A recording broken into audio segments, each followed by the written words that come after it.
بسم الله الرحمن الرحيم. النهارده هنتكلم عن زراعة محصول البامية اللي بيزرع بذور أو شتلات. بيزرع في مشاتل في شهر 1 و2 اللي هو يناير فبراير. طبعا بنجهز قيراط أرض في الأراضي السمراء، بنحرطه حرث جيد وبننزل له خدمة سوبر وكبريت وسماد بلدي، نص متر سماد، 15 كيلو سوبر، 10 كيلو كبريت. ونبدأ نخطط الأرض بمعدل 14 خط على سطحين، ونبدأ نجيب البذور ونسرسبها على الثلث العلوي من الخط. ونبدأ طبعا الأرض بتبقى مرطبة، بنرويها رية كدابة.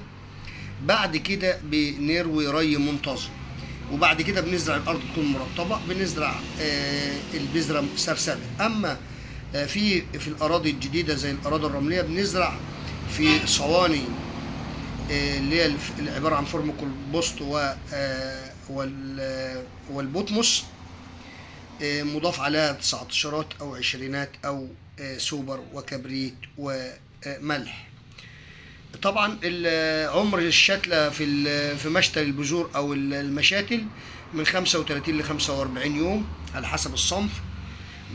بنعطش البذرة دي قبل الزراعة بأسبوع، وبعد كده بنرويها بالدش قبل النقل الأرض بساعتين 2.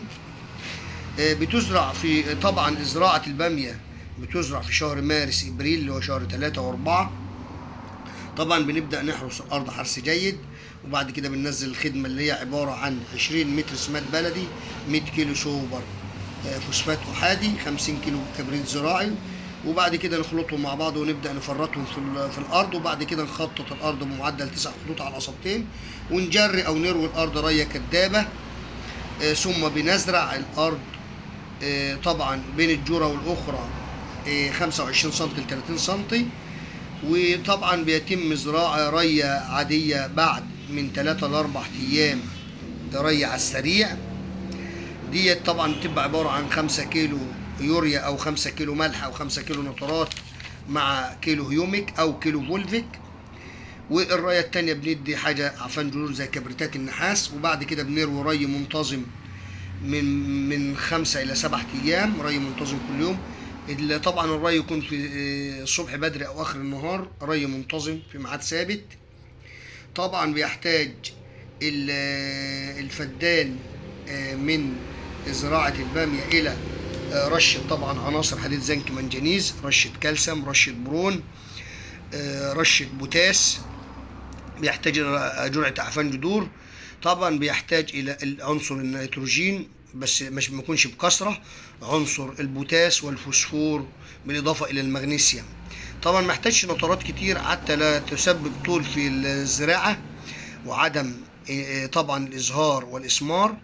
فيفضل كل رية إن احنا مثلا ندي 5 كيلو ملح زي 2 كيلو بوتاس مع لتر فوسفوريك. نبدأ دوت لغاية التزهير. بعد ما يبدأ التزهير، قبل التزهير بشوية، بندي 5 كيلو بوتاس مع 2 كيلو نترات مع 2 كيلو فوسفوريك. وبعد كده نبدأ نزود في البوتاس شوية حتى يصل إلى 10 كيلو. ونهتم بالذوبة طبعا برشة الذبابة والمن والتربس ورشة الديدان ورش اللي طبعا العناكب، الأكاروسات والأمراض الفطرية. وبتحتاج برضو رش ممكن جرعات للحفار والدودة القارضة. وبنركز برضو على الرش طبعا أهم شيء المن والتربس والجسد، ورشة طبعا الدودة والحشرات الطائرة. ومن نخف من التسميد النيتروجيني لأنها ما بتحبش التسميد. والري دائما يكون الأرض مرطبة. والسلام عليكم ورحمة الله.